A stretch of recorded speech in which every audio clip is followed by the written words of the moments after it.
Merci. La parole est à Monsieur François-Michel Lambert pour 10 minutes.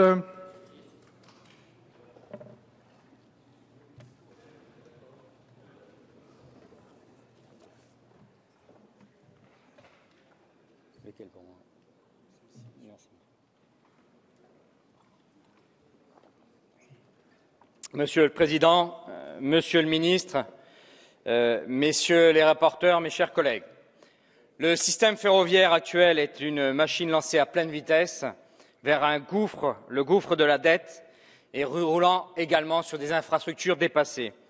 Cet état de fait est la conséquence d'un trop long désengagement de la part du politique et du choix pris en 1997 de scinder la SNCF et RFF, et qui s'est avéré être un échec sur les plans opérationnels et financiers. En effet, trop de dysfonctionnements naissent de la séparation du gestionnaire d'infrastructures et des exploitants. Trop de coûts sont engendrés par la duplication de certaines fonctions entre les deux structures, la difficulté de coordination des différents acteurs de la filière, les chevauchements dans leurs missions. Le total de la dette de la SNCF et de RFF dépasse les 40 milliards d'euros, nous l'avons déjà tous bien en tête, et est en croissance de 2 à 3 milliards par an, ne permettant plus d'investir dans la rénovation et la modernisation des lignes existantes. Les usagers de la SNCF et les régions comme autorités organisatrices de transport souffrent depuis trop longtemps de ces dysfonctionnements, de ces incertitudes. Une réforme en profondeur était donc impérative et il faut saluer l'initiative prise par le gouvernement. Ce projet de réforme du secteur ferroviaire signe le retour du politique et il est à bien des égards une bonne réforme. L'État reprend toute sa place dans la définition d'une stratégie ferroviaire, mais j'y reviendrai, la nation aussi doit être présente par l'intermédiaire du Parlement.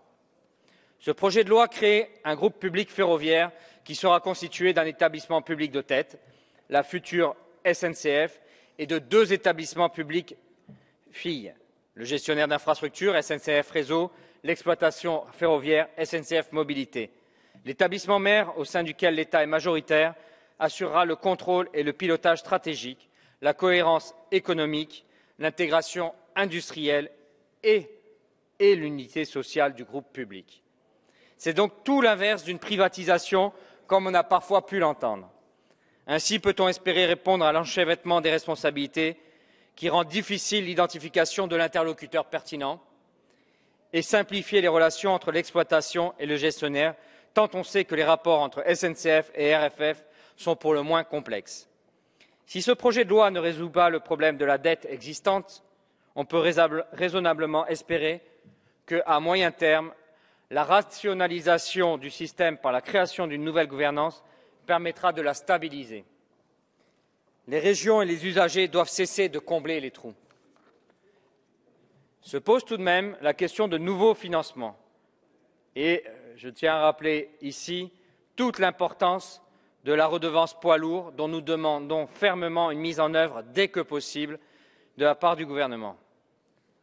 Ce texte, on l'a dit, a pour objectif de renforcer le secteur public et donc d'affirmer avec force la position de la France dans le débat européen, notamment dans le cadre de la discussion qui a commencé au Parlement européen sur le 4e paquet ferroviaire et l'ouverture à la concurrence.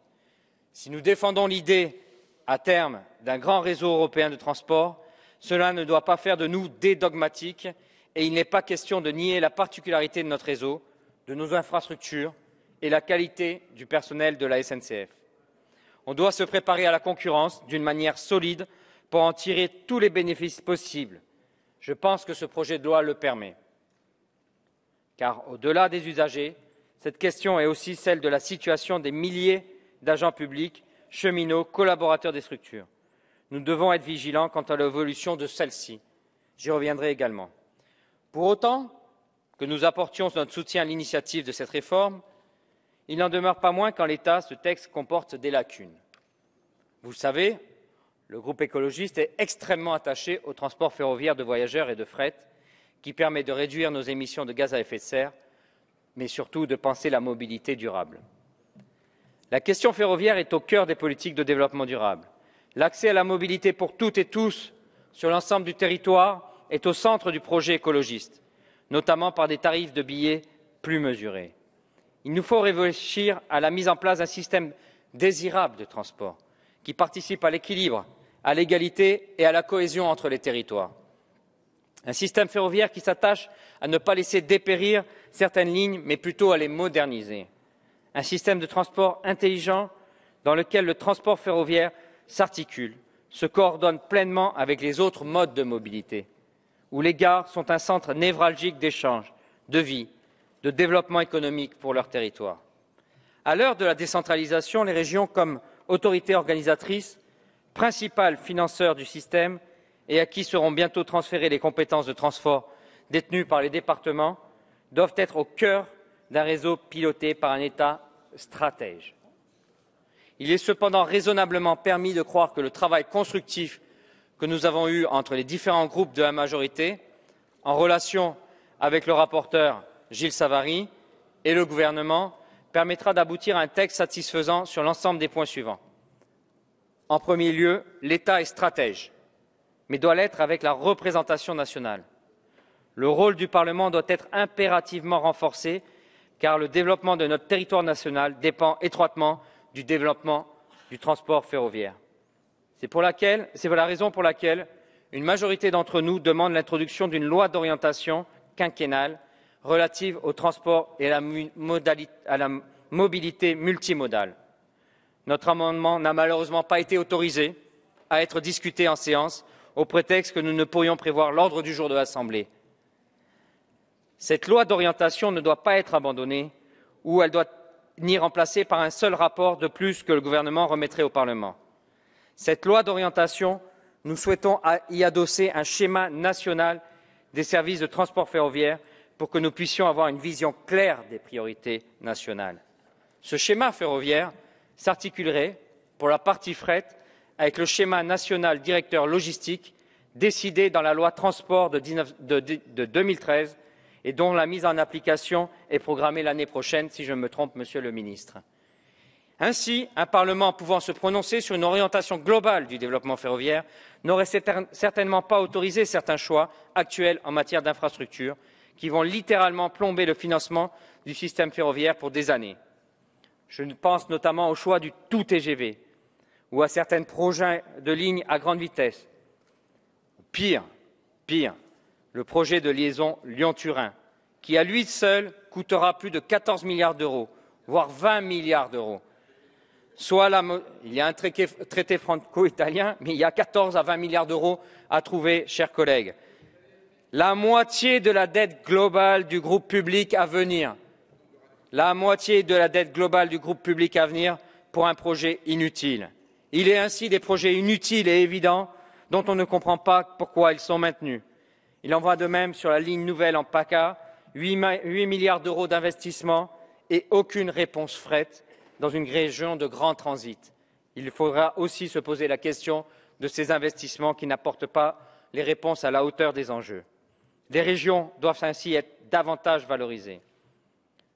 Nous avons donc proposé, Monsieur le Ministre, chers collègues, en lien étroit avec les élus locaux et l'Association des régions de France, des amendements relatifs à la gouvernance au sein de l'EPIC de tête, la création d'infrastructures d'intérêt régional, le transfert de la propriété de certaines voies.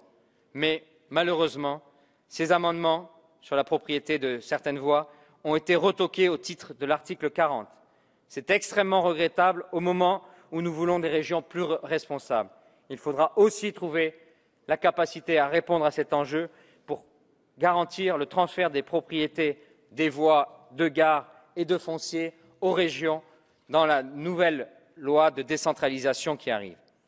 Tout comme il est primordial de confier aux régions le chef de file sur l'aménagement des gares, la création d'un versement transport, amendement très largement porté dans cet hémicycle, et à la liberté tarifaire pour les régions sur les TER.